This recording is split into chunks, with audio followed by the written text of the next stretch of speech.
Hello friends, Ram study class में आपका स्वागत है। दोस्तों, हम पढ़ रहे थे प्राचीन भारत का इतिहास और इसके अंतर्गत हमने कुछ टॉपिक कवर कर लिए थे और हम पढ़ रहे थे साहित्यिक स्रोत के बारे में। तो फ्रेंड्स, मैं आपको बता दूं थोड़ा सा साहित्यिक स्रोत क्या होते हैं। तो आपको देखो ऐसे ध्यान रखना है कि जो पहले यानी अतीत के बारे में जानकारी देने वाले जो लिखित दस्तावेज थे तो वो साहित्यिक स्रोत कहलाते हैं। ठीक है, तो ऐसे आपको ध्यान रखना है। थोड़ा सा आप लिख लीजिए। साहित्यिक स्रोत के बारे में हम पढ़ रहे थे, तो साहित्यिक स्रोत के बारे में थोड़ा सा आप ध्यान रखेंगे कि जो यानी पहले के जो लिखित दस्तावेज थे तो उनसे हमें जो जानकारी मिलती है तो वो साहित्यिक स्रोत कहलाते हैं। जैसे आप ध्यान रखेंगे पहले किताबें थी, ठीक है, किताबें हो गई, पत्रिकाएं हो गई, कुछ पत्र है, कुछ आत्मकथाएं मिली हमें, तो वो सभी साहित्यिक स्रोत के अंतर्गत आते हैं। ठीक है, और साहित्यिक स्रोत के अंतर्गत आपको ध्यान रखना है कि इसी के अंतर्गत जैसे वेद हो गए, उपनिषद हो गए, ठीक है, और उसके अलावा आप देखेंगे रामायण हो गई, महाभारत हो गया, ठीक है, पुराण हो गए, आरण्यक हो गए, ठीक है, बौद्ध ग्रंथ और जो है जैन ग्रंथ, ये सभी साहित्यिक स्रोत के अंतर्गत आते हैं। तो ये सभी आप जो है ध्यान रखेंगे। तो फ्रेंड्स चलिए, अब मैंने आपको बताया था कि देखो साहित्यिक स्रोत के अंतर्गत जो साहित्यिक स्रोतों को 3 भागों में बांटा गया है। तो सबसे पहले इसके जो बांटा गया है तो धार्मिक, इसके अंतर्गत धार्मिक ग्रंथ, ठीक है, धार्मिक ग्रंथ पढ़ेंगे सबसे पहले साहित्यिक स्रोत के अंतर्गत। और इसके बाद में इसमें देखेंगे लौकिक ग्रंथ, ठीक है, इसमें देखेंगे हम लौकिक ग्रंथ। और उसके बाद में हम देखेंगे फिर इसमें जो है विदेशी यात्रियों के विवरण, विदेशी यात्रियों के विवरण, विदेशी यात्रियों के विवरण। तो फ्रेंड्स देखो, मैं लिख कम पाऊंगा इस पर और आपको समझाऊंगा ज़्यादा, ठीक है, तो ये थोड़ा सा आपको ध्यान रखना है। विदेशी यात्रियों का विवरण, विवरण। तो देखो आप ऐसे ध्यान रखेंगे कि साहित्यिक स्रोतों को 3 भागों में विभाजित किया गया है, धार्मिक ग्रंथ में, लौकिक ग्रंथ में और विदेशी यात्रियों के विवरण में। अब धार्मिक ग्रंथों को भी हम देखेंगे, तो धार्मिक ग्रंथों को भी देखो 3 भागों में विभाजित किया गया है। तो ये आपको ध्यान रखना है कि जो 3 जो भाग है इसमें, तो पहला है इसमें ब्राह्मण साहित्य, ठीक है, तो पहला है ब्राह्मण साहित्य, तो दूसरा है इसमें बौद्ध साहित्य और तीसरा है इसमें जैन साहित्य। तो ठीक है, तो ये आप जो आज पढ़ेंगे हम इसमें, तो आज हम ब्राह्मण साहित्य के बारे में पढ़ेंगे। ठीक है, तो ब्राह्मण साहित्य में आपको ध्यान रखना है कि ब्राह्मण साहित्य के अंतर्गत ही देखो वेद आएंगे, इसी के अंतर्गत देखो पुराण आएंगे, ठीक है, इसी के अंतर्गत आरण्यक आएंगे, इसी के अंतर्गत उपनिषद आएंगे, ठीक है, इसी के अंतर्गत आप देखेंगे तो जो है बौद्ध ग्रंथ और जैन ग्रंथ, ठीक है, इन्हीं के अंतर्गत आ जाएंगे बौद्ध साहित्य के अंतर्गत। तो आज हम इसी के बारे में पढ़ेंगे। तो चलिए सबसे पहले देखेंगे वेद के बारे में। तो वेद के बारे में थोड़ा सा समझ लीजिए कि देखो वेद शब्द जो निकला है वो कैसे निकला है। तो एक विद शब्द आपको ध्यान रखना है कि विद शब्द से वेद शब्द की उत्पत्ति हुई है और इसका अर्थ आपको ध्यान रखना है, इसका अर्थ होता है ज्ञान। ठीक है, तो अगर आपसे जैसे पूछ लिए कोई कि वेद का अर्थ क्या होता है, तो आप बताएंगे वेद का अर्थ ज्ञान होता है। ठीक है, और आपको थोड़ा सा ध्यान रखना है कि वेद जो है वो जो है वेदों को श्रुति भी कहा जाता है। ये पॉइंट भी आपको ध्यान रखना है कि वेदों को श्रुति के नाम से भी जाना जाता है। ठीक है, और आपको ध्यान रखेंगे देखो वेद एक सनातन संस्कृति का प्राचीनतम ग्रंथ है। ऐसे आप ध्यान रखेंगे कि एक सनातन संस्कृति का प्राचीनतम ग्रंथ है। ठीक है, प्राचीन ग्रंथ है, आप ऐसे ध्यान रखेंगे। ठीक है, और देखो थोड़ा सा ध्यान रखेंगे कि वेदों को दुनिया का पहला धर्म ग्रंथ भी कहा जाता है। वेदों को दुनिया का पहला धर्म ग्रंथ भी कहा जाता है। ठीक है, तो ये भी ध्यान रखना है। और आपको पता होगा कि जो वेदों की संख्या है वो कितनी है। तो वेदों की संख्या देखो कितनी है, 4 वेद हैं। तो ये भी आपको ध्यान रखना है। पहला देखो, पहला वेद आप ध्यान रखेंगे, पहला वेद कौन सा है, ऋग्वेद है। ठीक है, दूसरा वेद ध्यान रखेंगे तो वो कौन सा है, यजुर्वेद है। मैं थोड़ा सा शॉर्ट में लिख दूंगा। तीसरा वेद देखो सामवेद है, तीसरा वेद सामवेद है। और चौथा वेद आपको ध्यान रखना है अथर्ववेद है, अथर्ववेद है। तो जब आप इन्हें डीपली में जब मैं पढ़ाऊंगा तब और इनके बारे में जो है ज़्यादा समझाऊंगा। अभी मैं इसमें जो है थोड़ा थोड़ा हम जो है पढ़ते चलेंगे और अपने टॉपिकों को कवर करते चलेंगे। तो देखो ध्यान रखना है, एक क्वेश्चन पूछा गया है कि वेद त्रयी में कौन से वेद शामिल होते हैं। तो आपको ध्यान रखना है, ये प्रश्न अभी वीडियो का एग्जाम हुआ था, आरओ इनमें पूछे ही जाते हैं। तो आपको ध्यान रखना है वेद त्रयी। तो वेद त्रयी के अंतर्गत जो वेद शामिल होते हैं वो ऋग्वेद होता है, यजुर्वेद होता है और सामवेद होता है। इसके अंतर्गत अथर्ववेद शामिल नहीं होता है। ये पॉइंट आपको ध्यान रखना है।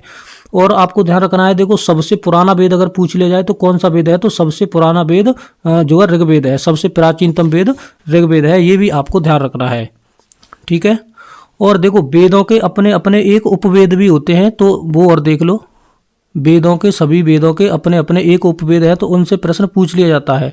तो मैं थोड़ा सा शॉर्ट लिख दे रहा हूँ। ऋग्वेद हो गया, यजुर्वेद हो गया, ठीक है, और सामवेद हो गया और अथर्ववेद हो गया।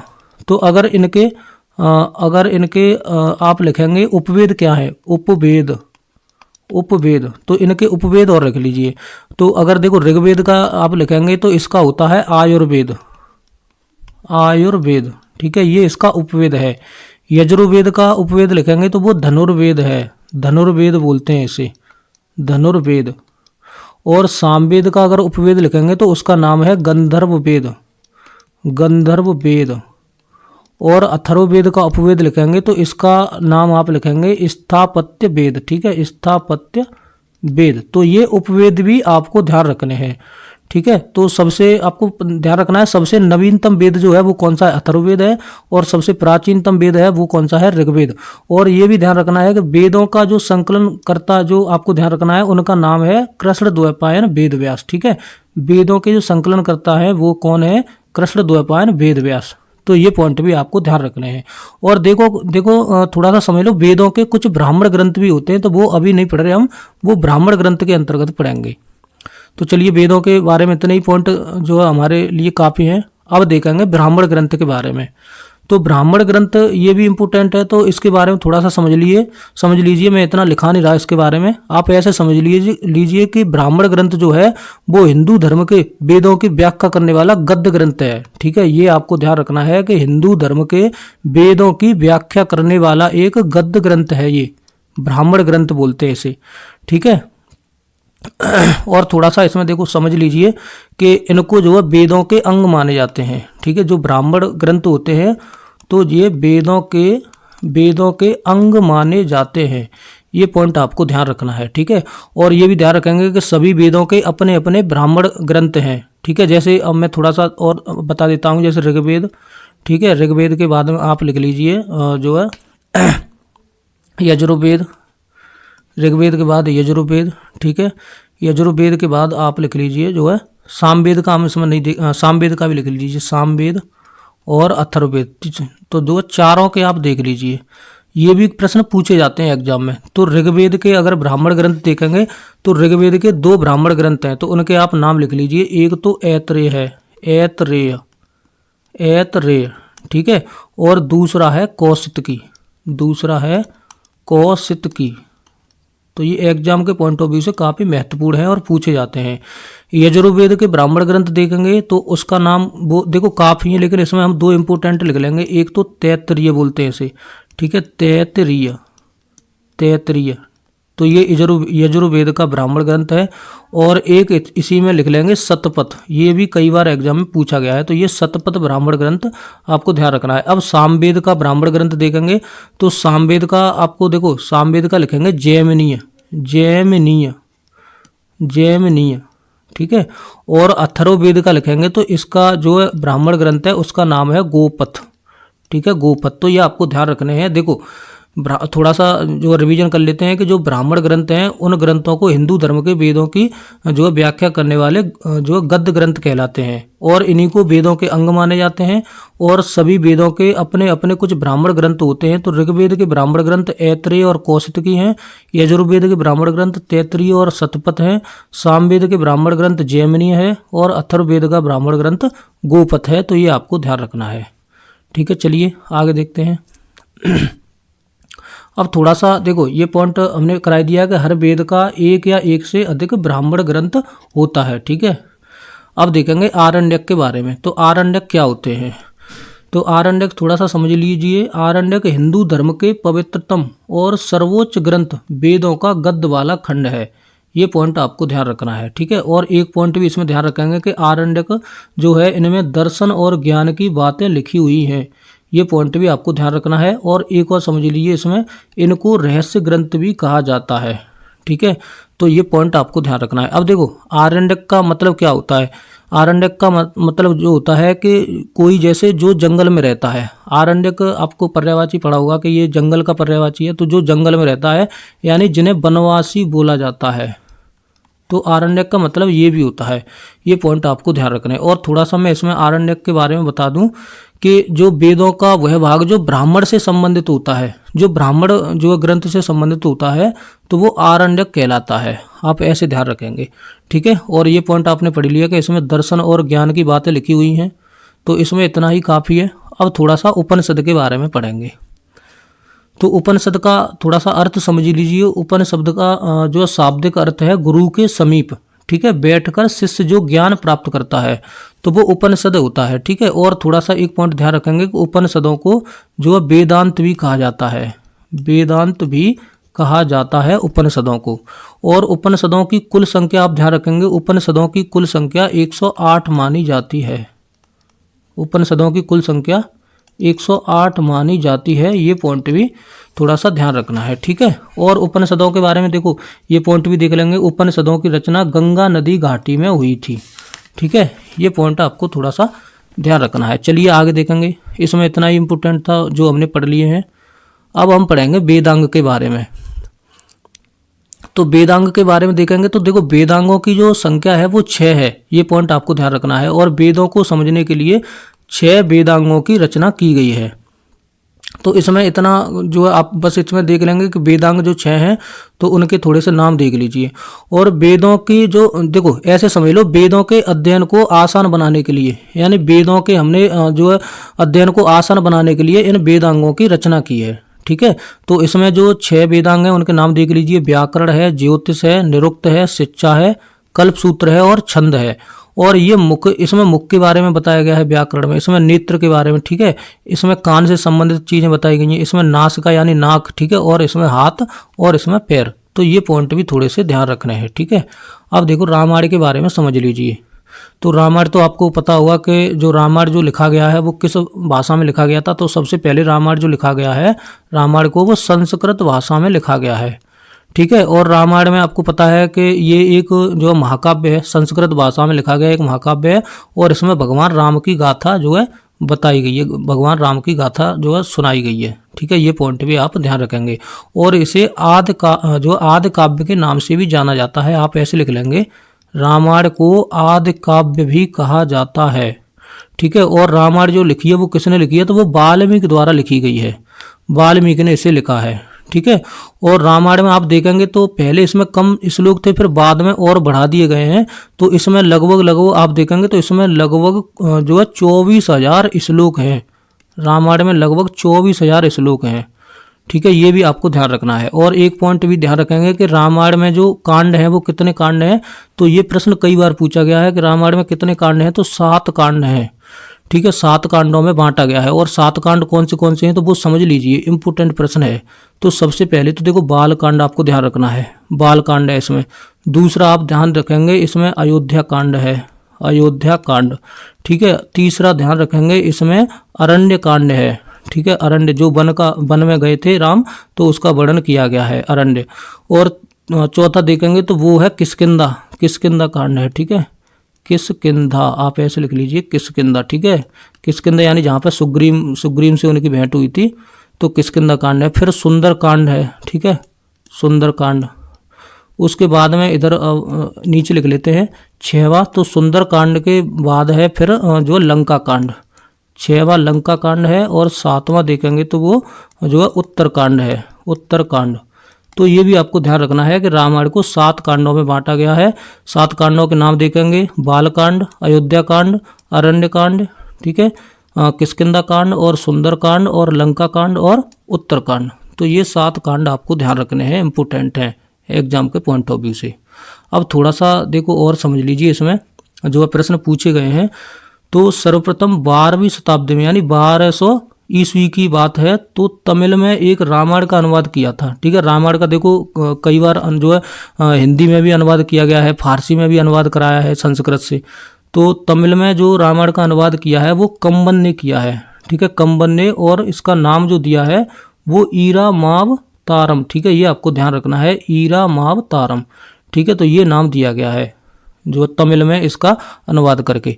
और मुगल काल में भी जो अकबर ने इसका जो है रामायण का वो करवाया था अनुवाद, तो वो फारसी भाषा में करवाया था, ठीक है। ये भी आपको ध्यान रखना है। और वो कौन थे, तो वो अब्दुल कादिर यानी बदायूनी ने किया था। और साथ ही जो आप देखेंगे कि शाहजहाँ के समय में भी हुआ था इसका अनुवाद, तो ये इब्न हरकरण ने किया था। ठीक है, ये आपको ध्यान रखना है। ठीक है, इनके साथ फैजी भी शामिल था, ये आपको ध्यान रखना है, फैजी। तो चलिए इसके बारे में इतना ही रखते हैं। अब देखो महाभारत के बारे में देखेंगे। तो महाभारत के बारे में पढ़ेंगे तो महाभारत भी आपको ध्यान रखना है कि ये भी संस्कृत में जो है लिखा गया महाकाव्य ग्रंथ था। ठीक है, ये भी संस्कृत में लिखा गया था, संस्कृत में। ठीक है, संस्कृत में लिखा गया था। और इसमें आप देखेंगे तो इसमें ज़्यादा श्लोक है, इसमें लगभग देखेंगे आप तो 1,00,000 श्लोक है।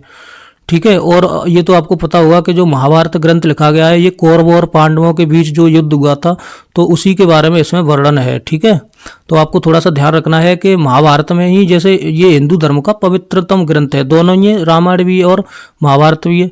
ठीक है, तो इसमें देखो पवित्रतम जो ग्रंथ है, एक पवित्र ग्रंथ है जो भगवत गीता है, यानी भगवत गीता। तो वो हमें कहाँ से मिली है? तो भगवत गीता का जो वर्णन मिला है वो महाभारत से ही मिला है, ये आपको ध्यान रखना है। और महाभारत की जो रचना की थी, यानी जो संकलन करता थे, तो वो कौन थे?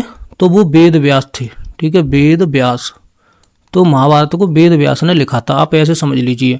और महाभारत का युद्ध जो हुआ था वो कितने दिन हुआ था? तो आपको ध्यान रखना है ये 18 दिन हुआ था। तो इसे 18 अध्यायों में बांटा गया है, इसमें 18 अध्याय हैं। ठीक है, ये भी आपको ध्यान रखना है। इन्हें ही पर्व बोला जाता है, ये भी पॉइंट आपको ध्यान रखना है। क्वेश्चन पूछा गया है कि महाभारत में 18 ही अध्याय हैं और 18 ही पर्व है। ठीक है, ये पर्व सेम है दोनों, 18 दिनों तक चला था इसलिए। ठीक है, तो ये पॉइंट आप ध्यान रखेंगे। अब थोड़ा सा देखो ये समझ लीजिए, महाभारत में कुल 18 पर्व अध्याय है, देखो वही है सेम। और भगवत गीता इसके भीष्म पर्व का भाग है, ये पॉइंट भी आपको ध्यान रखना है कि एक भीष्म पर्व है, भीष्म पर्व। तो जो भगवत गीता है तो उसी का भाग है। और शांति पर्व जो है वो महाभारत का सबसे बड़ा पर्व है, तो ये पॉइंट भी आपको ध्यान रखना है। ठीक है, तो चलिए महाभारत के बाद अब हम थोड़ा सा देखेंगे, थोड़ा सा और इसके बारे में पढ़ लीजिए। महाभारत का प्राचीनतम जो नाम था वो जय था, तो इसलिए इसको जय संहिता भी कहा जाता है। तो ये पॉइंट भी थोड़ा सा ध्यान रखना है कि महाभारत को जय संहिता भी कहा जाता है। ठीक है, चलिए और थोड़ा सा देख लेंगे।